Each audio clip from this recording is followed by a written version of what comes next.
باللہ من الشیطان الرجیم بسم اللہ الرحمن الرحیم۔ السلام علیکم۔ آج یکم محرم الحرام کو امیر المؤمنین خلیفۃ المسلمین حضرت سیدنا عمر فاروق اعظم رضی اللہ تعالی عنہ کا یوم شہادت ہے۔ آپ کی بہت شانیں ہیں، جن میں سے ایک یہ ہے کہ آپ مراد رسول ہیں۔ آپ کا زمانہ غلبہ اسلام اور مسلمانوں کے عروج کا زمانہ تھا۔ دکھا دے اے تصور پھر وہی صبح و شام تو، دوڑ پیچھے کی طرف اے گردش ایام تو۔ وہ عمر جن کے اعداء پہ شیدا سقر، اس خدا دوست حضرت پہ لاکھوں سلام۔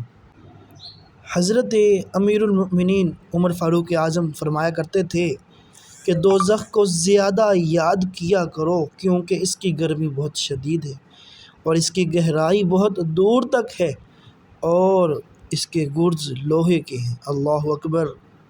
اور حضرت فاروق اعظم فرماتے ہیں، ان کا فرمان ہے کہ ذکر الہی کو اپنے لیے لازم کر لو، کیونکہ یہ شفا ہے، اور خود کو لوگوں کے تذکرے اور تبصرے سے بچاؤ، کیونکہ یہ بیماری ہے۔ اللہ اکبر۔ امیر المؤمنین شہر سے باہر کہیں سفر وغیرہ پر جاتے تو راستے میں آرام کرنے کے لیے مٹی کا ڈھیر لگا کر اس پر کپڑا بچھاتے اور پھر آرام فرماتے۔ اور میرے حضور فرماتے ہیں کہ عمر کے اسلام قبول کرنے کے بعد شیطان جب بھی ان سے ملتا ہے تو منہ کے بل گر پڑتا ہے، اور اگر حضرت عمر پاک کی خلافت 10 سال اور رہ جاتی تو اس روئے زمین پر ایک یہودی بھی باقی نہ بچتا۔ اور آخر میں سعد فرامین فاروقی سماعت فرمائیں کہ بیکار اور فضول کاموں میں مت پڑو، اپنے دشمن سے ہمیشہ دور رہو، امانت دار دوستوں کے سوا اپنے ہر دوست سے چوکنے رہو۔ امانت دار شخص کا کسی کے ساتھ موازنہ نہیں ہو سکتا۔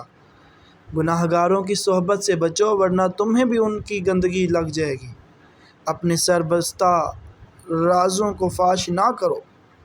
اپنے معاملے میں ان لوگوں سے مشورہ کرو جو خوف خدا رکھنے والے ہوں۔ اللہ کریم سے دعا ہے کہ اللہ کریم ہمیں عمل کی توفیق عطا فرمائے، آمین۔ بجاہ النبی الامین صلی اللہ علیہ وسلم۔